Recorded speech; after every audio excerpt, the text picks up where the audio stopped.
Binat, Hmm, kalau cerita sebelumnya kan kalian ngebahas tentang investigasi hantu, nyari keberadaan setan gitu kan. ya. Nah, di cerita gue kali ini kebalikannya.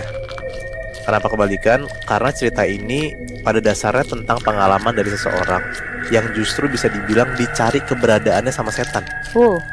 Gue nggak tahu ya, lo berdua pernah denger atau baca berita tentang program penanganan, perawatan, dan rehabilitasi ODGJ dari pemerintah atau enggak? Intinya, pengalaman ini tuh berkaitan sama adanya program tersebut. Ternyata tuh berimbas yang cukup panjang lah. Jadi ada cowok nih, kita sebut aja namanya Suryo. Kejadian ini dialamin waktu pas dia tahun 2022 lah, sekitar 2022-an. Intinya di situ Suryo tuh baru magang di salah satu rumah sakit jiwa di salah satu daerah di Jawa Tengah. Hmm. Dan di waktu yang sama, itu tuh emang kebetulan banyak laporan yang masuk tentang maraknya kejadian yang meresahkan warga sekitar, terutama tuh karena ulahnya ODGJ. Uh. Makanya tuh rumah sakit jiwa tempat Suryo magang ini langsung kayak ngambil langkah tegas lah buat semacam penangkapan dan penanganan ODGJ yang masih berkeliaran di desa gitu ya, buat dimasukin ke rumah sakit jiwa aja sekalian dibina gitu. Hmm. Nah tapi Suryo pun juga ngakuin pada saat itu kayaknya apa yang dilakuin tuh rada berlebihan gitu. Karena ODGJ yang ngerasain di jalanan itu emang udah ditangkap-tangkepin kan. Terus pas sebenarnya udah nggak ada apa-apa, dia tuh malah kayak ngebantu kantornya buat semacam nyisir keberadaan ODGJ dari desa ke desa yang mayoritas pun juga nggak ngeganggu warga sekitar. Hmm. Nah momen inilah yang akhirnya ngebawa Suryo ketemu sama sebut aja namanya Sumi, salah satu ODGJ yang kesehariannya cuma duduk anteng di sebuah empang di desanya. Suryo itu tuh inget banget sore itu pas coba ngebawa pergi Sumi, itu tuh kayak susah banget gitu Nat. Kenapa? Sumi di situ tuh kayak cuma nangis teriak-teriak sambil sesekali tuh ngeberontak kayak bener-bener nggak mau pergi dari si empang itu. Hmm. Pokoknya yang diinget sama Suryo ya, ini tuh Sumi cuma terus-terusan teriak kayak Bu susul Sumi, Bu susul Sumi gitu. Nah sambil si Sumi ngomong kayak gitu, si Sumi tuh sambil kayak ngacungin jarinya ke arah empang tadi. Suryo nggak tahu tuh maksudnya sebenarnya kenapa kok nunjuk-nunjuk empang gitu. Suryo cuek tuh di situ dan ngelanjutin buat ngebawa Sumi ke rumah sakit jiwa. Nah Suryo nganggep barusan itu mungkin emang perilaku ODGJ pada umumnya, halu gitu, teriak-teriak sendiri kan emang kayak gitu kan biasanya. Iya, ya. Tapi ternyata anggapan dia salah Nat. Karena setelah hari itu si Suryo jadi sering banget ngelihat hal-hal aneh, bahkan sampai ngalamin kejadian mistis yang berhubungan sama si Sumi ini. Di beberapa hari awal Sumi pas tinggal di Bangsal RSJ, rumah sakit jiwa, kebetulan Suryo ini nih lagi jadwal piket di sana. Salah satu kegiatan rutin pas piket itu yaitu pelayanan atau simpel kayak nganterin makanan ke bangsal-bangsal buat dibagiin ke para pasiennya lah. Hmm. Nah pas si Suryo ini masuk ke bangsalnya Sumi, Sumi tuh kayak udah duduk di pinggir kasurnya, diem anteng sambil kayak senyum seneng meringis lebar gitu ngeliatin ke arah Suryo. Hmm. Suryo langsung tuh kayak naruh piring besi makanannya itu di atas meja samping kasurnya Sumi. Baru juga si Suryo balik badan mau pergi beberapa langkah keluar bangsalnya Sumi ya. Hmm.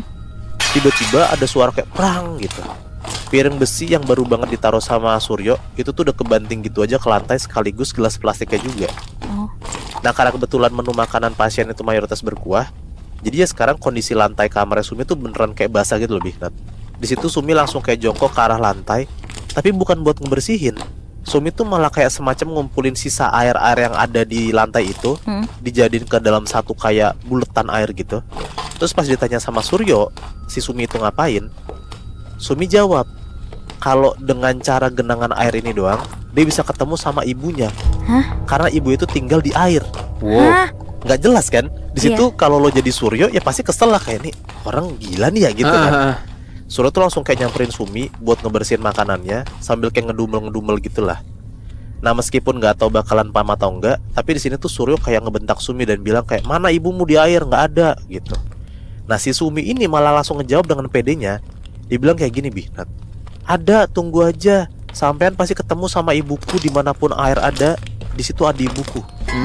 Gitu, nggak jelas kan? Iya, Udah iya, iya. akhirnya Suryo responnya masih sama, dia ngedumel, ngeberesin airnya, terus udah beres itu cabut dia keluar dari bangsal Sumi. Tapi ternyata pelan-pelan Suryo ini tuh ngerasa kayaknya apa yang diomongin sama Sumi tuh bener. Hmm. Nah kenapa kayak gitu?